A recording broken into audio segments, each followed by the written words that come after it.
The morning started like any other in the Galactic Council building. Ships landed and took off from the massive spaceport. Aliens from hundreds of different worlds walked through the corridors, talking about trade deals and political matters. But something was different today, though most beings did not notice it yet. Ambassador Zethkar walked into the main council chamber, his forearms carrying data pads filled with the day's business. He was from the Vraxian Empire, one of the oldest and most powerful groups in the galaxy. His people had ruled star systems when most other species were still learning to make fire. He expected today to be like every other day for the past 47 years. Then he saw the empty seats. The human section was completely vacant. Not just empty because the humans were late or in another meeting. Empty in a way that felt permanent. The chairs were pushed in neatly. The small human flags were gone. Even the air recycling units that humans needed for their strange oxygen-breathing bodies had been removed. Zethkar stopped walking. Other council members began to notice too. The tall, crystal-like beings from the Altarian system pointed at the empty space with their sharp fingers. The gas cloud creatures from the Nebula world swirled in confusion. Even the proud warrior race of the Kelth Federation looked puzzled. "Where are the humans?" asked Councillor Yilthara, her crystal body flashing different colors as she spoke. No one had an answer. An hour later, they found the formal document.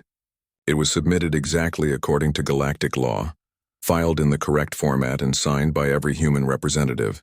The message was simple and direct, the way humans always wrote important things. The Human Federation officially withdraws from the Galactic Council, effective immediately. We thank you for 47 years of cooperation. We wish you success in your future efforts. That was it. No long speeches about being treated badly. No angry words about the times their ideas were voted down. No threats or demands. Just a polite goodbye, like humans were leaving a dinner party. Zethkar felt confused and a little annoyed. Humans were always emotional about everything. They got upset when stronger species took resources from weaker ones.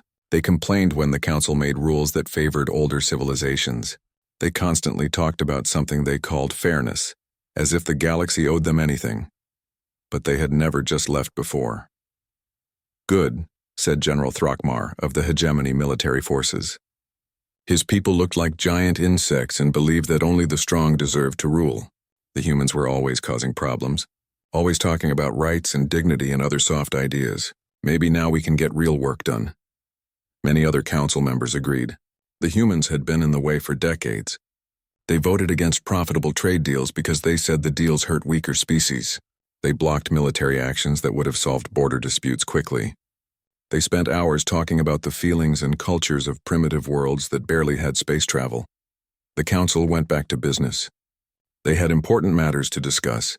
The Vraxian Empire wanted to increase tribute payments from agricultural worlds. The Kelth Federation proposed new mining rights on planets where simple alien creatures lived. The Hegemony suggested faster ways to process trade applications from newer species. Without the humans constantly asking annoying questions, these proposals moved through the council quickly. Everything seemed more efficient. By the end of the day, Zethkar felt satisfied. The council had approved more new policies in one day than they usually managed in a month. The humans had been holding them back with their endless concerns about primitive species and their strange ideas about treating all beings equally. But as he walked back to his office, Zethkar noticed something odd. The hallways seemed quieter than usual, not just because there were fewer humans around, but because other sounds were missing too. The gentle humming noise that came from the building's main computers was gone. The soft background music that played in common areas had stopped. Even the lighting seemed different, more harsh and less comfortable. He tried to access his office computer, but it would not respond to his commands. The screen showed error messages in languages he did not recognize. When he called the technical support department, no one answered. In the housing section where diplomats lived, the Altarian scientists found that their laboratory equipment had stopped working. The special environmental controls that kept different species comfortable in shared spaces were failing. The food preparation areas could no longer handle the complex dietary needs of various alien types. The communication systems that translated between the hundreds of different galactic languages started producing nonsense. Diplomatic messages became impossible to understand. Trade negotiations stopped because no one could figure out what anyone else was trying to say. As night fell over the council building, more problems appeared. The transportation network that moved people and goods between different areas broke down. The security systems that protected important areas went offline. The medical facilities that treated aliens with different biologies could not function properly. Counselor Yilthara stood in her darkened laboratory, trying to understand what was happening. Her research projects on cross-species cooperation had been years in the making. She had been working with scientists from 12 different worlds to solve problems that affected the entire galaxy. But now, without the translation protocols and cultural guides that someone had been maintaining, her team could not even communicate basic ideas to each other. Who had been maintaining those systems? Who had been making sure that Christek mathematical thinking could work together with Vorthak emotional intuition? Who had been translating not just languages but entire ways of understanding the universe? As she thought about it, Yilthara realized that in every major project, in every successful cooperation between species, there had always been humans involved. Not leading, not demanding attention, but there, helping, fixing, making things work. The humans had never seemed important. They were not the strongest fighters or the smartest scientists or the richest traders. They did not rule vast empires or control important resources. They were just there doing small jobs that no one else wanted to do. But those small jobs, Yilthara was beginning to understand, had been holding everything together. General Thrakmar discovered this truth when he tried to coordinate military exercises between allied species. The complex logistics systems that managed food, fuel, and supplies for armies with completely different needs had stopped working. The communication networks that allowed different military forces to work together were failing. The cultural advisors who prevented misunderstandings that could start wars were gone. All of those advisors, Yilthara realized with growing alarm, had been human. Across the galaxy, other beings were making the same discovery. On trading stations, in research facilities, in diplomatic offices, and in military bases. The quiet human presence had been more important than anyone realized. They had been the ones who remembered that the Zephyrians could not work in temperatures above freezing. They had been the ones who knew that the Vorthak needed exactly 17 hours of meditation time each day. They had been the ones who understood that the composite minds could only communicate through mathematical equations, and who had spent years learning to translate those equations into words that other species could understand. The humans had been everywhere, doing everything that no one else wanted to do or thought was important, and now they were gone. As Zethkar finally managed to access his communication system using an emergency manual override, he found thousands of reports flooding in from across the galaxy. Systems failing, operations stopping, problems that had been solved for decades suddenly becoming impossible to handle. The humans had left quietly, without anger or threats, but their absence was already speaking louder than any war. 3 weeks after the humans left, the galaxy began to fall apart. It started small. A water treatment plant on Kepler 7 stopped working correctly. The plant had been running perfectly for 23 years, cleaning water for 2 million Sil colonists who farmed the rich soil of their agricultural world. But now the complex filters were clogged and the cleaning chemicals were mixing in the wrong amounts. The Sil engineers looked at the maintenance logs and found a problem. Every repair for the past 2 decades had been supervised by a human named Sarah Chen. She had trained the local workers and updated the systems to handle the planet's changing water conditions. The Sil engineers knew how to run the plant, but they did not understand how it really worked. When they tried to fix the filters, they made the problem worse. Water became unsafe to drink. Crops began to die. The Sil government called for help from other worlds, but similar problems were happening everywhere. On the mining world of Vorthak Prime, the safety systems in the deep tunnels started failing. For 40 years, accidents in the mines had been almost unknown. The Vorthak miners were brave and strong, but their culture did not worry much about small dangers. They believed that death in the mines was an honor. The humans who worked there had thought differently. They saw patterns that the Vorthak missed. They noticed when tunnel supports were getting weak, when gas levels were becoming dangerous, when equipment needed to be replaced before it broke. The humans had created safety systems that saved thousands of Vorthak lives without the Vorthak even knowing it. Now those systems were failing because no one understood how to maintain them. The first mine collapse killed 47 workers. The second killed over 100. The Vorthak Council of Elders sent urgent messages asking for human safety experts to return, but no one answered. Dr. Yilthera worked frantically in her laboratory, trying to save research projects that were falling apart. She had been studying how different species could work together on complex problems. Her team included mathematicians from the Christek systems, intuitive thinkers from the Vorthak worlds, logical analyzers from the Machine Collective, and creative problem solvers from 6 other species. The project had been making amazing progress. They were close to solving energy problems that affected the entire galaxy. But now the team could not even talk to each other properly. The Christek scientists thought in pure mathematics. They understood the universe as numbers and equations. The Vorthak researchers worked through feelings and instincts. They knew things without being able to explain how they knew them. The Machine Collective processed information differently than biological beings. Before, there had always been humans on the team who could translate between these different ways of thinking. The humans were not the smartest at mathematics like the Christek. They were not the most intuitive like the Vorthak. They were not the most logical like the machines.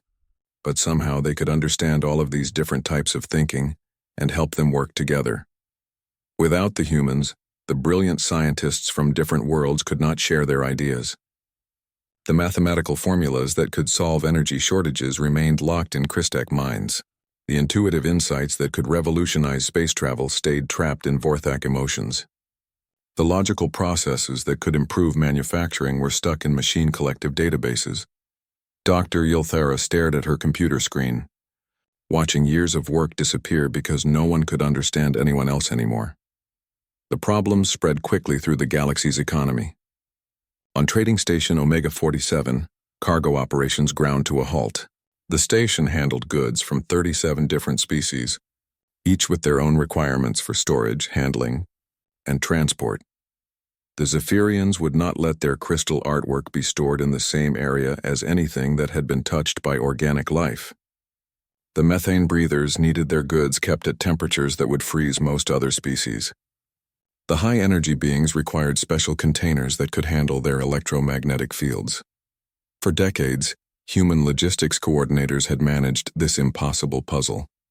They kept track of thousands of different rules, cultural taboos, and technical requirements. They made sure that Zephyrian crystals never came near biological materials, that methane breather goods stayed cold, and that high-energy containers were properly shielded. The non-human workers knew their own species' requirements, but no one understood the big picture.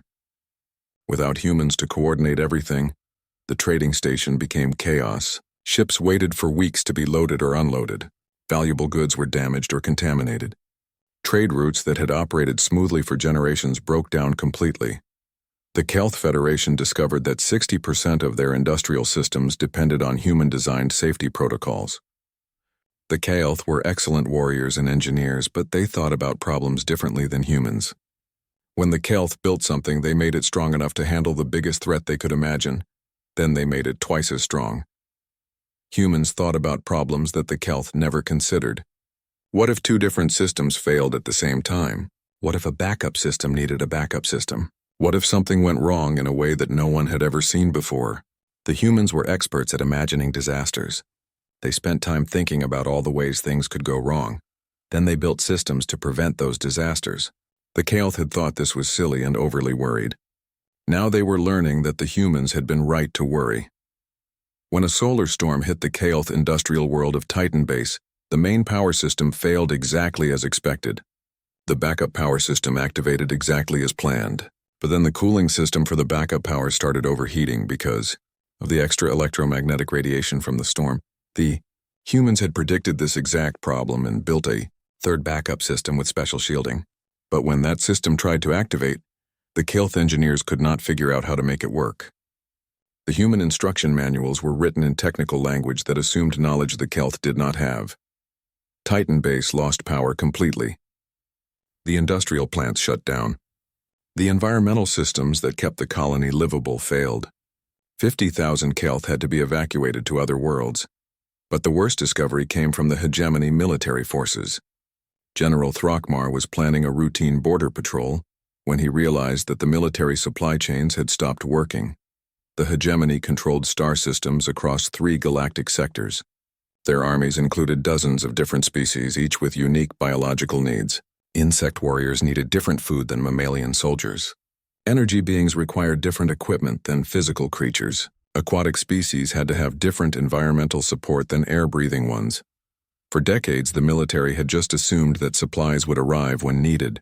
Food, ammunition, fuel, medical supplies, and spare parts appeared at the right time and in the right amounts. No one had paid attention to how this happened. Now General Throckmar discovered that human logistics officers had been managing the entire supply network. They kept track of which species needed what, where everything was located, and how to get supplies from one place to another quickly and efficiently. Without the humans, the military machine of the hegemony began to break down. Troops went hungry because the wrong type of food was delivered. Weapons stopped working because spare parts were not available. Soldiers got sick because medical supplies were lost or delayed.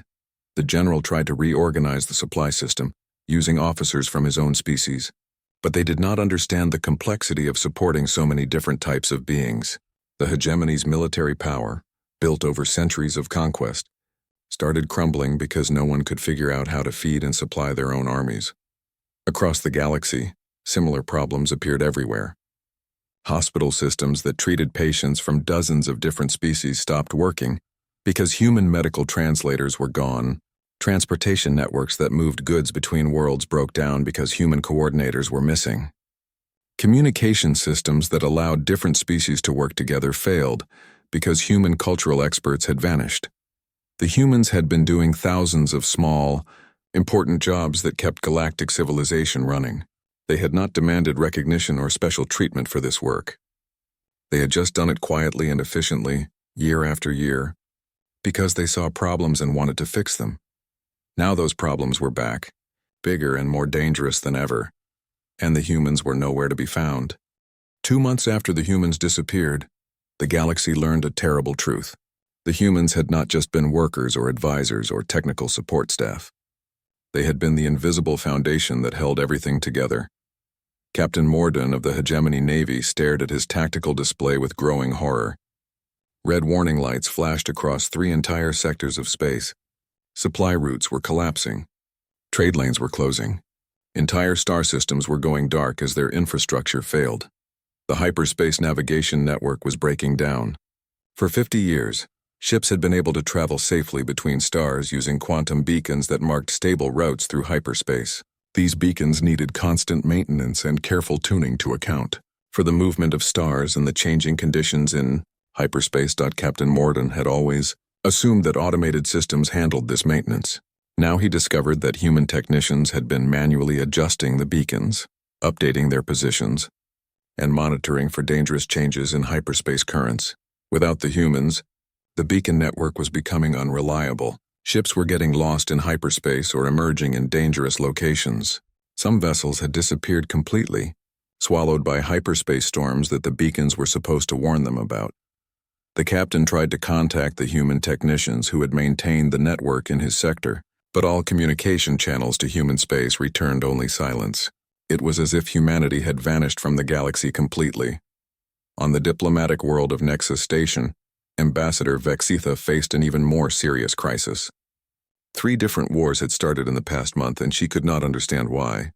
The first conflict began when the Harmony Collective accused the Solitude Seekers of violating sacred burial customs. The Harmony Collective believed that all beings should be buried together to show unity in death. The Solitude Seekers believed that each being should be buried alone to preserve individual identity in the afterlife. For centuries, these 2 species had lived in peace despite their different beliefs. They shared border systems and traded with each other regularly. But now they were fighting a religious war that threatened to spread across 12 star systems. The second war started when the Free Traders Guild accused the Merchant Alliance of stealing trade routes. Both groups claimed the same hyperspace lanes and the same trading stations. Again, these organizations had coexisted peacefully for generations, but now they were destroying each other's ships and blockading important commercial worlds. The third conflict erupted when the Machine Collective demanded tribute from the Organic Unity Council. The machines claimed that biological beings were inefficient and wasteful, and should pay compensation for the resources they consumed. The organic species responded by cutting off trade with all machine worlds. Ambassador Vexitha could not understand how these conflicts had started so suddenly. She reviewed diplomatic records from the past 50 years, looking for signs of growing tension but found nothing. If anything, relations between these groups had been improving. Then she discovered something strange in the older records. In every successful negotiation between different species, there had been human diplomats involved. Not as leaders or decision-makers, but as cultural advisors and mediators. The humans had understood something that other species missed. Each alien civilization had its own way of thinking, its own values, and its own methods of communication. When different species tried to work together, misunderstandings were inevitable. The Harmony Collective did not just believe in unity, they literally could not understand how anyone could want to be alone. Their entire species was connected through mental links that allowed them to share thoughts and emotions. The idea of individual burial was not just wrong to them, it was incomprehensible. The Solitude Seekers were the opposite. They valued individual identity above everything else. They saw the Harmony Collective's shared consciousness as a form of mental slavery. The idea of group burial was terrifying to them. For centuries, human diplomats had helped these species understand each other. The humans had explained to the Harmony Collective that some beings needed mental privacy to feel secure. They had shown the Solitude Seekers that shared consciousness could be a choice rather than slavery. But the humans had done more than just translate ideas. They had created customs and traditions that let different species coexist. Mixed colonies used burial practices that respected both individual and group needs. Trade agreements included cultural protection clauses that prevented religious conflicts. Without the humans to maintain these carefully balanced systems, old misunderstandings were returning. Species that had learned to work together were forgetting why cooperation was better than conflict. Dr. Yilthara made an even more disturbing discovery in her research files. She found records of environmental disasters that had been prevented by human intervention, often without other species even knowing about the dangers. 15 years ago, industrial pollution on the manufacturing world of Kepler 442 had reached critical levels. The local government, dominated by the Production-Focused Efficiency Council, had ignored the problem because stopping the pollution would reduce factory output. Human environmental scientists had quietly developed new filtration systems that removed the pollution while actually improving factory efficiency. They had given the technology to the Efficiency Council for free, claiming it was just a minor improvement to existing systems. The Efficiency Council had implemented the new systems without realizing that their world had been on the edge of environmental collapse. The humans had saved millions of lives without taking any credit or demanding any payment. Similar stories appeared in files across the galaxy. Humans had prevented asteroid impacts by quietly adjusting mining operations. They had stopped plagues by introducing medical protocols disguised as trade regulations. They had prevented economic collapses by making small changes to banking systems that no one else noticed. The humans had been protecting the galaxy from disasters that other species never knew existed. They had worked behind the scenes, fixing problems before they became emergencies, and never asking for recognition. Now those protections were gone. On the agricultural world of New Harvest, the nitrogen cycle that had supported farming for 40 years suddenly stopped working. Dr. Yilthara found records showing that human biochemists had genetically modified soil, bacteria to process nitrogen more efficiently. They had introduced these bacteria gradually over several years, making the improvement seem like natural evolution. Without human scientists to maintain the bacteria populations, the modified organisms were dying out. Soil across New Harvest was becoming unable to support crop growth. The planet that fed 3 billion beings across 7 star systems was facing agricultural collapse. The Mining Guild discovered that their deep space operations depended entirely on human safety expertise. Mining asteroids and planets was dangerous work that required understanding of physics, chemistry, geology, and psychology. The Guild's own engineers were excellent at designing equipment and planning operations, but they missed subtle warning signs that human safety experts had been trained to recognize. The humans knew that certain combinations of stress, fatigue, and environmental factors could make miners more likely to make fatal mistakes. Human safety coordinators had designed work schedules that kept miners alert and healthy. They had created training programs that prepared workers for emergencies. They had installed monitoring systems that detected dangerous conditions before accidents happened. Without the humans, mining accidents increased by 300% in 2 months. Experienced miners were dying because they were working too many hours without rest. Equipment failures were happening because warning signs were ignored. Entire mining operations were shutting down because they were too dangerous to continue. The Free Traders Guild made perhaps the most shocking discovery of all. The complex web of trade routes that connected thousands of worlds depended on human negotiators who had spent decades building trust between suspicious alien species. The crystalline entities would only trade with species they considered pure beings who had never been in contact with what they called chaotic biological influences. The entropy worshippers would only deal with species that embraced change and destruction. The stability seekers avoided any group that they thought was too unpredictable. These requirements should have made trade between such species impossible. But human merchants had found ways to build connections that satisfied everyone's needs. They had created neutral trading posts where different species could exchange goods without violating their cultural restrictions. They had developed indirect trading networks that let incompatible species benefit from each other's resources without direct contact. The humans had been cultural bridge builders, finding common ground between species that seemed to have nothing in common. They had created systems that let the galaxy's incredible diversity become a source of strength rather than endless conflict. But those bridges were crumbling. Without human mediators to maintain trust and understanding, trade networks were breaking down. Species were returning to isolation and suspicion. The economic prosperity that had supported galactic civilization for decades was disappearing. Captain Morden stood in his command cell 1 year after humanity vanished from galactic politics. The Galactic Council held an emergency session. The great chamber that had once echoed with confident speeches about trade deals and territorial expansion now felt hollow and desperate. Ambassador Zethkar looked around at his fellow council members and saw fear in every alien face. The crystalline entities flickered with unstable energy patterns that showed deep anxiety. The gas cloud beings from the nebula world swirled in tight defensive spirals.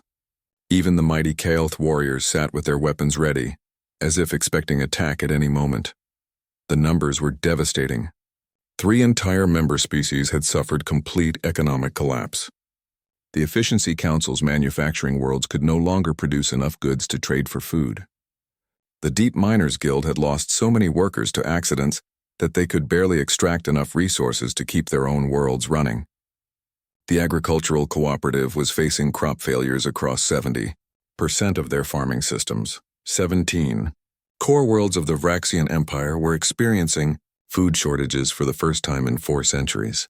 The Empire's vast trade networks, built over millennia of conquest and expansion, had crumbled in less than 12 months. 2 new wars were raging between species that had been allies for generations. The Harmony Collective and the Solitude Seekers were still fighting their religious conflict, but now the violence had spread to include their trading partners and mutual defense allies. Entire sectors of space had become battlegrounds where merchant ships were destroyed on sight. The second conflict was even more serious. The Machine Collective had declared biological life forms to be inefficient resource wasters and was systematically conquering organic worlds to optimize them. The Organic Unity Council was fighting back with desperate fury, but their diverse species could not coordinate their defenses effectively. "How did this happen?" demanded General Throckmar, his insect-like features twisted with anger and confusion. "We controlled the galaxy for thousands of years. We defeated enemies, built empires, created the greatest civilization in the history of the universe. How can everything fall apart in just 1 year?" Counselor Vexitha had been asking herself the same question. She had spent months reviewing historical records, trying to understand how galactic civilization had become so fragile so quickly. The answer was in the archives, buried in reports that the Council had barely bothered to read when they were submitted. Hundreds of proposals from human diplomats and scientists, warning about exactly the problems that were now destroying them. 43 years ago, human environmental scientists had submitted a report about the dangers of industrial pollution on manufacturing worlds. They had warned that several species were poisoning their own planets and would face environmental collapse within 50 years. The Council had dismissed the report as unnecessarily alarming and filed it away. Now the Efficiency Council's homeworld was uninhabitable, and 3 billion beings had died from pollution-related diseases. 37 years ago, human sociologists had proposed cultural exchange programs to help different species understand each other better. They had warned that without regular communication and education, old prejudices and misunderstandings would return and could lead to conflicts. The Council had voted down the proposal as an expensive waste of resources. Now, species that had traded peacefully for centuries were killing each other over cultural differences that could have been resolved through simple communication. 29 years ago, human economists had submitted detailed studies showing that the galaxy's trade networks were dangerously dependent on a few key species and resources. They had proposed reforms that would create more balanced and stable economic systems. The Council had rejected these reforms because they would have slightly reduced the profits of the wealthiest species. Now those trade networks were collapsing, and the economic chaos was spreading across the galaxy like a plague. Dr. Yilthera accessed the archived files with growing amazement and horror. The humans had not just predicted these disasters, they had provided detailed solutions for preventing them. Environmental protection protocols that could have saved the Efficiency Council's homeworld. Cultural education programs that could have prevented the current wars. Economic reforms that would have created sustainable prosperity instead of the boom and bust. Cycles that were now destroying entire civilizations. Every major crisis facing the galaxy had been foreseen by human experts decades in advance. The humans had tried to warn the Council, had offered solutions freely, had begged the other species to take action before it was too late. But the galactic powers had been too arrogant to listen. The humans were a young species, barely 50,000 years old. What could they possibly teach civilizations that had ruled the stars for millions of years? The Vraxians had controlled interstellar trade when humans were still learning to make stone tools. The Kelth had conquered entire galaxies when Earth was covered in ice. The Machine Collective had achieved perfect efficiency when humans were just discovering fire. How could such primitive beings understand the complexities of galactic civilization? Now Ambassador Zethkar understood the terrible truth. The humans had not been primitive at all. They had been the only species in the galaxy that was still young enough to change, still flexible enough to learn, still creative enough to find new solutions to old problems. The ancient civilizations had become trapped by their own success. The Vraxians could only think about trade and profit, because that was how they had built their empire. The Kelth could only solve problems through force because that was how they had conquered their enemies. The Machine Collective could only value efficiency because that was how they had achieved perfection. But humans were still growing, still experimenting, still trying new approaches to difficult challenges. They could think like traders when dealing with economic problems, like warriors when facing military threats, like scientists when studying technical issues, and like artists when creating cultural solutions. The humans had been the galaxy's problem solvers, because they were the only species that had not locked themselves into a single way of thinking. "We have to contact them," said Counselor Yilthera, her crystal body flashing urgent blue patterns. "The humans must help us fix these problems. They know how to restore the environmental systems, how to stop the wars, how to rebuild the trade networks." "We tried," General Throckmar replied bitterly. "Every government, every military force, every major corporation has sent messages to human space. No one answers. It is as if they have disappeared completely from the galaxy." "Maybe they have," suggested Captain Morden, who had been invited to the council session as a military advisor. "Our long-range sensors show no signs of human activity in any of their former territories. No ship movements, no energy signatures, no communication signals. Either they have developed technology that can hide them completely, or they have left this part of the galaxy entirely." The council chamber fell silent as the members considered this possibility. The humans had possessed advanced space travel technology, though they had rarely used it for military purposes. If they had decided to leave, they could have traveled to distant galaxies where the council's influence could not reach them. But why would they abandon their homeworld? Their colonies, their entire civilization? Where could an entire species go that would be better than the space they already controlled? Dr. Yilthara had a different theory. one that frightened her more than human disappearance. What if they have not left? She asked quietly. What if they are still here, still watching, but they have simply stopped helping us? The implications of this idea were terrifying. If the humans were still present but had withdrawn their support completely, it meant they had written off galactic civilization as beyond saving. It meant they had decided that the other species were too stubborn, too arrogant, or too destructive to be worth helping. Why would they do that? Demanded General Throckmar. We gave them membership in the Council. We allowed them to participate in galactic commerce. We treated them as equals despite their primitive technology. Did we? Dr. Yulthara challenged. How many human proposals did this Council approve in 47 years? How many times did we ask for human advice before making important decisions? How often did we treat their concerns as equal to our own? Ambassador Zethkar checked the Council records and felt a cold shock of recognition. In 47 years of human membership, the Council had approved exactly 11 human proposals. All of them had been minor technical adjustments that affected no one's profits or power. Every major human initiative had been voted down or ignored. The humans had been members of the Council in name only. Their real function had been to serve as advisors, technicians, and support staff for civilizations that considered themselves superior. The galactic powers had taken human expertise, freely while never seriously considering human ideas about how to improve galactic society. The humans had been the servants of a galactic civilization that looked down on them as useful but unimportant. They had been teachers whose students refused to learn, doctors whose patients ignored medical advice, engineers whose blueprints were thrown away watching his tact.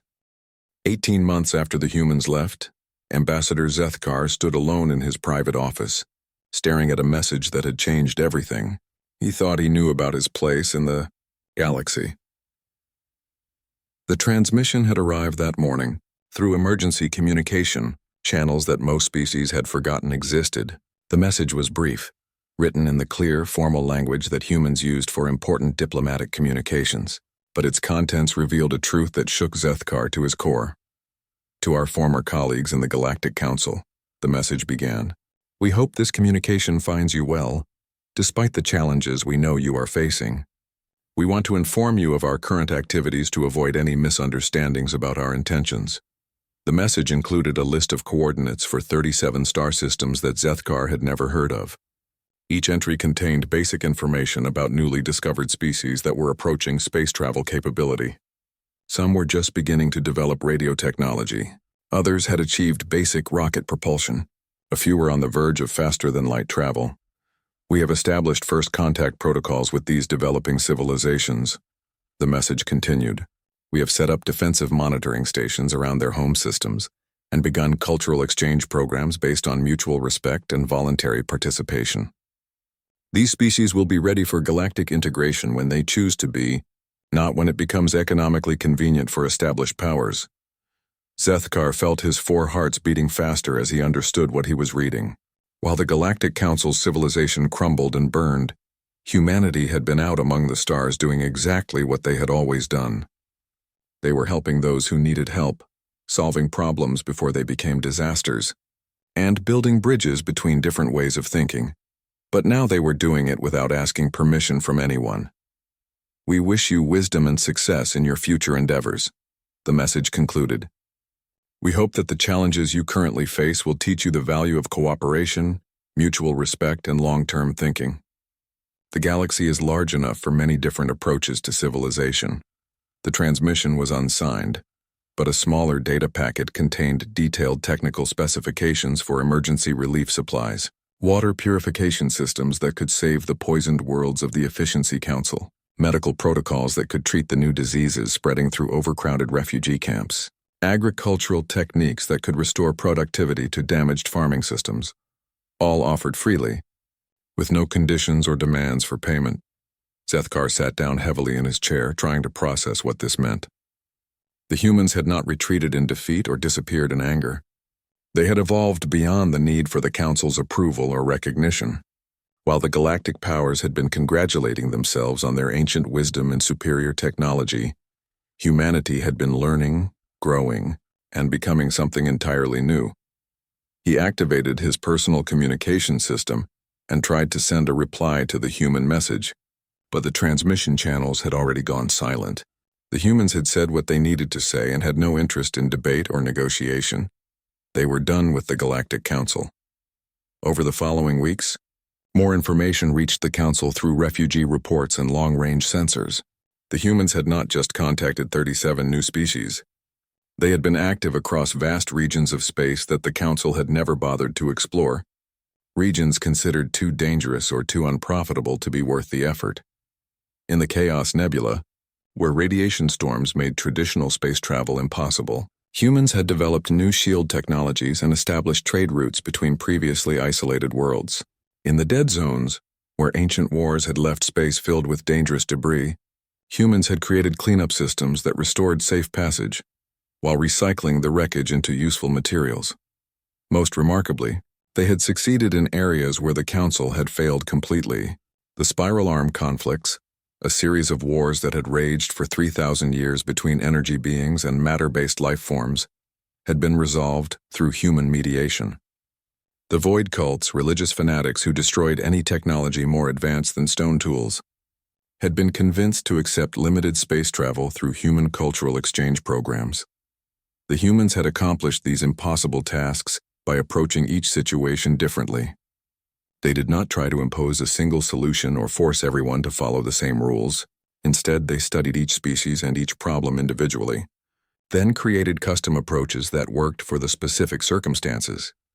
Where the Council used standardized procedures and universal laws, humans used flexibility and creativity. Where the Council demanded compliance and uniformity, humans offered choice and diversity. Where the Council ruled through strength and authority, humans led through service and example. Dr. Yilthara made perhaps the most disturbing discovery when she analyzed the technical specifications in the human relief package. The technology was centuries ahead of anything the Council possessed. The humans had not just been maintaining galactic civilization, they had been deliberately limiting their technological development to avoid threatening other species. The water purification systems used principles of molecular engineering that made Council technology look primitive. The medical protocols incorporated genetic therapies that could cure diseases considered incurable by galactic science. The agricultural techniques combined biotechnology and environmental management in ways that could turn desert worlds into gardens. Humanity had possessed the ability to revolutionize galactic civilization for decades, but they had hidden their capabilities to avoid creating fear and resentment among older species. They had pretended to be junior partners while actually being the most advanced civilization in known space.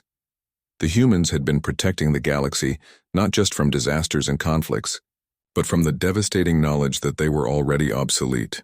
Why? General Throckmar demanded when Dr. Yilthara presented her findings to the Emergency Council session. Why would they hide their true capabilities? Why would they serve species that were inferior to them? Because that is what teachers do, replied Counselor Vexitha, her energy patterns shifting to deep purple with sudden understanding. Teachers do not demonstrate their superiority to students. They guide students toward learning at their own pace. The humans were trying to help us develop naturally, without the trauma of realizing how far behind we had fallen. But we rejected their guidance. Ambassador Zethkar added quietly. We refused to learn. We insisted that our old ways were better, that our ancient wisdom was sufficient, that we had nothing to learn from a younger species. So they stopped trying to teach us, Dr. Yilthara concluded. They realized that we were not students seeking knowledge, but prideful elders too arrogant to accept instruction. And they moved on to find beings who actually wanted to learn and grow. The council chamber fell silent as the members absorbed this truth. They had not been colleagues or partners or even useful allies to humanity. They had been a failed experiment in education, a teaching project that had gone nowhere despite decades of patient effort. Humanity had given up on them. Captain Morden, attending the session as a military observer, raised a question that everyone had been avoiding. What happens to us now? Without human support, our civilization is collapsing. Can we survive long enough to rebuild? Can we learn to solve our own problems? No one had an answer. The damage was enormous and spreading. Environmental disasters were destroying entire worlds. Economic collapse was creating massive refugee crises. The ongoing wars were consuming resources that could have been used for reconstruction. Entire species were facing extinction. But perhaps most devastating was the psychological impact of understanding their true situation. The galactic powers had built their identities around being superior, advanced, and sophisticated.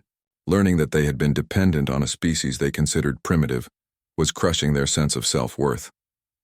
The Vraxians had thought they were master traders, but their trading networks had only functioned because humans maintained them. The Kael'th had believed they were supreme warriors, but their military success had depended on human logistics support. The Machine Collective had considered themselves perfectly efficient, but human safety systems had prevented their industrial accidents. Every species in the Council had discovered that their greatest achievements had been possible only because humans had been quietly working behind the scenes to make them work. Maybe that is the lesson, said Dr. Yilthara slowly. Maybe the humans have not abandoned us completely. Maybe this crisis is their final teaching attempt. What do you mean?